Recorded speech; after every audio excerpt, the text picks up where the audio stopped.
In today's class, I'm going to teach you how to introduce and talk about yourself confidently in order to make a good first impression. Hi, my name's Dan, and here at One Click Class we teach professional English. If you are new here, hit the subscribe button to catch all the latest videos we have coming up.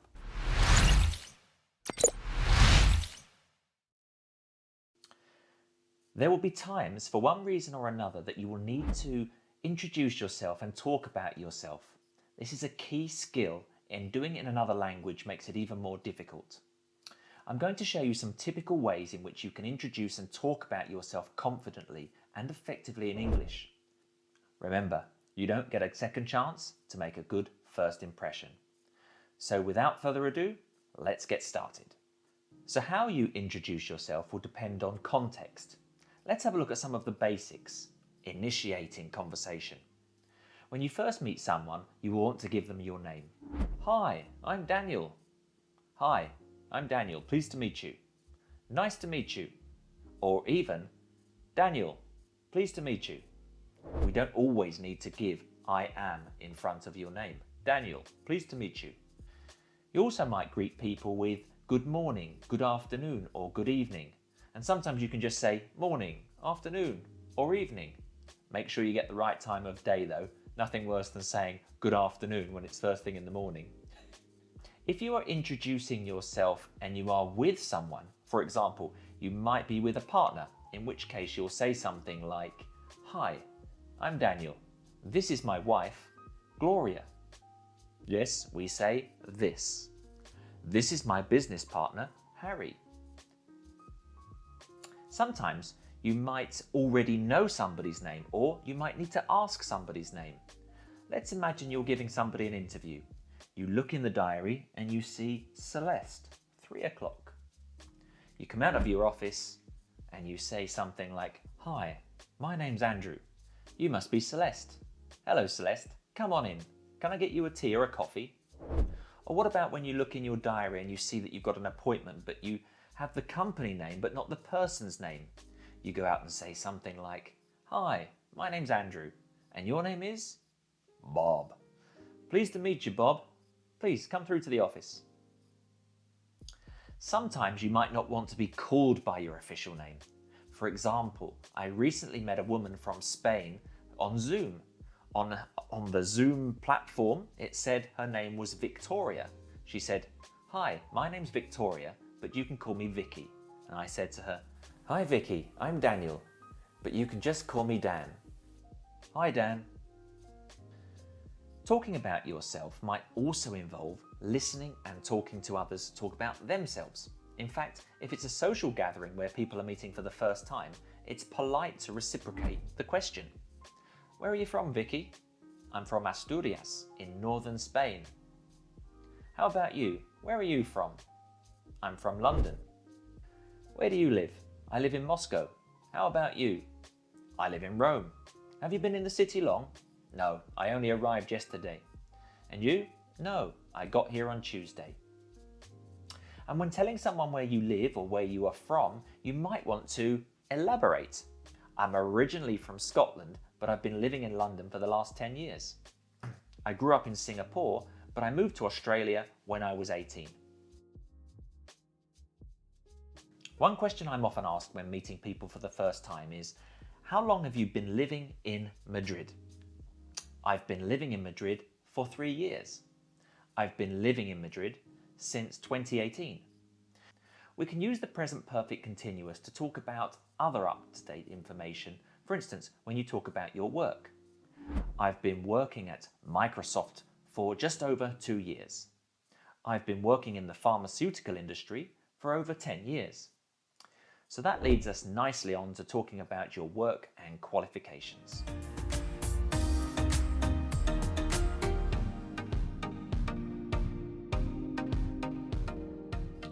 When talking about yourself and what you do, the information you give might vary depending on the context. In a job interview, for example, you might say, I've been the lead designer at BMW for the last 2 years. Prior to that, I worked for the Porsche racing team in Hanover. I currently work at Stanley Morgan as the senior analyst.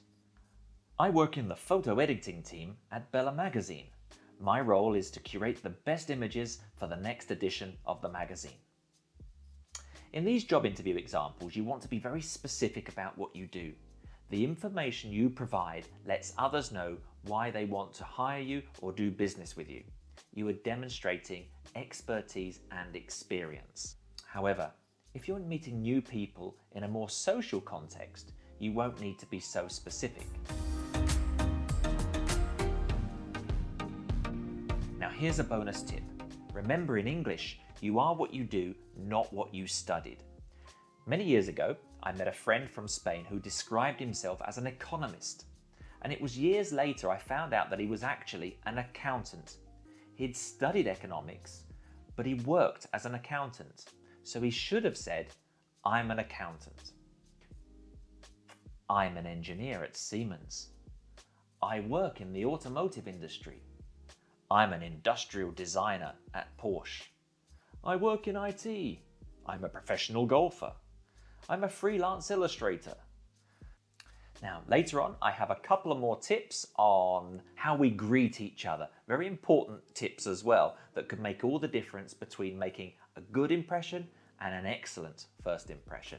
So stick around for that. Before that though, let's talk about qualifications quickly. If somebody asks you what you studied, you say something like, I studied law at Oxford. I did medicine at Edinburgh. I hold a bachelor's degree in zoology. I studied computer science at Manchester. And if you are applying for a job or you're in an interview, you might want to emphasize how well you did. I got a double first in Oriental languages at Oxford. However, again, it will depend on who you are talking to. You don't want to come across as arrogant or boastful. There's a time and a place to divulge that kind of information. That being said, if you studied at an advanced level, then sure, let people know. I have a PhD in astrophysics. I did a master's in forensic medicine. I did my MBA at LSE. If you've done any extra courses that could be relevant, you might also say something like, I took a course in digital marketing last year, or I did a 2-month online course for women in business in 2019. I'm interested in entrepreneurship and technology, and I'm particularly interested in the study of biomechanics in sport.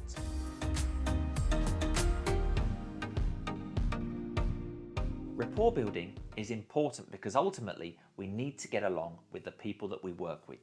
So where relevant, you might want to talk about your personal life. Remember, where relevant. Let's imagine you find out that the person who's interviewing you has kids that are into sport. You might say something like, I'm a single mum with 2 kids. My eldest is really into football. So how do you talk about your interests? Well, the books might say something about hobbies, but I can assure you nobody asks you what your hobbies are these days. They're more likely to ask you something like, what do you do in your free time? Or what do you get up to in your free time? And when you respond to these questions, remember when we like or enjoy something, we normally put the ing. I like skiing. I love diving. My kids love playing football. I like reading. Now, it's not necessarily wrong to use to every time, but generally if you put ing, you're going to be okay.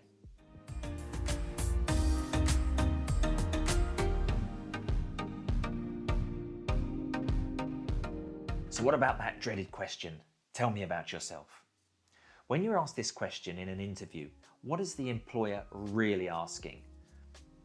Well, first of all, they're not asking about your hobbies or where you were born or what kind of food you like. They're really trying to find out what you can bring to the table. Why should we give you this opportunity? What benefit will you be to me or this organization? And what problems can you help us solve? If a potential employer came out and asked these questions, it might sound a little direct. So for that reason, it's framed as, tell me about yourself. Let me give you some examples. Talk about your success, your professional past, your life experiences, and relate them to your current position. I've been working in genetics for over 20 years. When doing my PhD, I was part of the team that cloned Dolly the sheep. Since then, I've worked on various projects in the UK and Australia and Germany. Over the past 5 years, I've specialised in stem cell therapy. Qualities. I'm very determined, I'm very tenacious, I'm very meticulous. As you will see from my CV, I've been heading up research teams over the past 5 years with lots of success. And finally, you want to talk about the future. What are you doing there? Why are you applying for the position? I'm looking for an opportunity to further my interest in stem cell therapy. I'm aware your organisation has objectives in this area and the funding to achieve them, so hopefully I can be part of your team. So successes, qualities and future.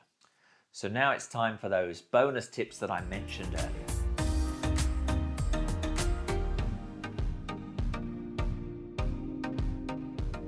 Handshake. So when you shake somebody's hand, make sure you don't crush the other person's hand. And likewise, make sure that you don't hold somebody's hand too weak.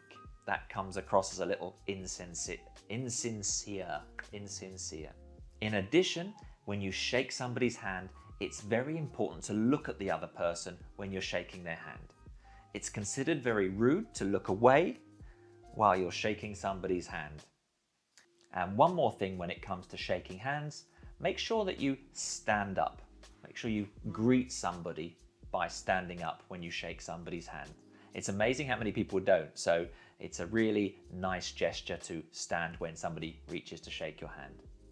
But not all cultures shake hands anyway. In the Middle East, for instance, I greeted a woman, and before putting my hand out, she touched her heart, which was a nice way of greeting somebody in the Middle East. I also had some Korean clients who would greet me with a bow in the morning.